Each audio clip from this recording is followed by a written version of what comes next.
नमस्कार। आज प्रातः हमसे हमारे साथी मयंक ने एक प्रश्न किया कि भाई साहब, रामचरितमानस में जो चौपाई है, ढोल गवार शूद्र पर सुनारी, सकल ताड़ना के अधिकारी, क्या सच में हमारी संस्कृति पर एक कलंक रेखांकित करती है? क्या सच में हमारी संस्कृति ऐसी रही है जहाँ नारियों का दमन हो, जहाँ शूद्र या पशुओं के साथ इस तरह के दुर्व्यवहार किया जाए? मेरा जवाब यह है, हमने स्वयं उनसे ये पूछा कि अगर मैं कहूं कि मैं आपको ताड़ रहा हूं तो आपका क्या अर्थ निकालेंगे? तो उन्होंने कहा, इसका मैं ये मतलब निकालूं कि आप मुझे परख रहे हैं। तो यदि मैं ये ताड़न शब्द का अर्थ, उसका तात्पर्य परखने के संदर्भ में लिया जाता हो, क्योंकि मैं स्वयं अवधी भाषी हूँ, मैं जानता हूँ कि ताड़न शब्द का जो प्रयोग है वो परखने के संदर्भ में लिया जाता है। फिर ताड़ना शब्द का संदर्भ प्रताड़ित करने के संदर्भ के अर्थ में कैसे लिया जा सकता है? ये एक पक्ष है। इस हिसाब से देखें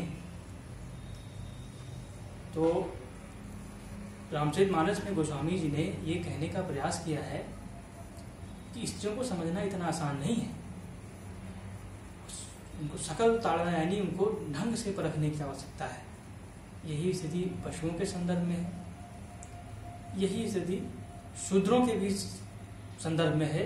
हालांकि शूद्र शब्द अलग अलग व्याख्याएं शूद्र शब्द की मिलती हैं और इस पर एक अलग से विमर्श की आवश्यकता है कि शूद्र का संदर्भ हम कैसे लेते हैं।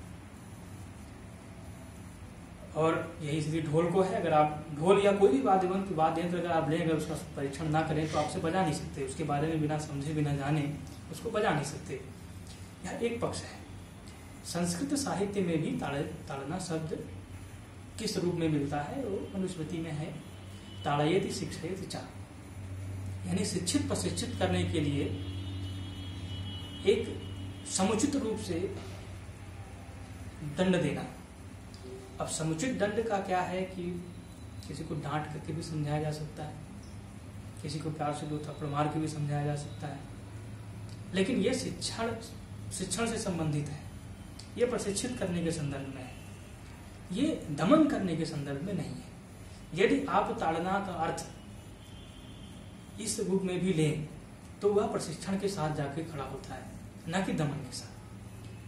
जहां तक भारतीय संस्कृति की बात है, यह स्वीकार करना बहुत कठिन है कि हमारे यहाँ स्त्रियों का दमन या उनके प्रताड़ना का इस तरह से सार्वजनिक रूप से उद्घोषणा की जाएगी, क्योंकि हमारे यहाँ यत्र नार्यस्तु पूजन्ते रमन्ते तत्र देवता की परंपरा बहुत प्राचीन से चली है।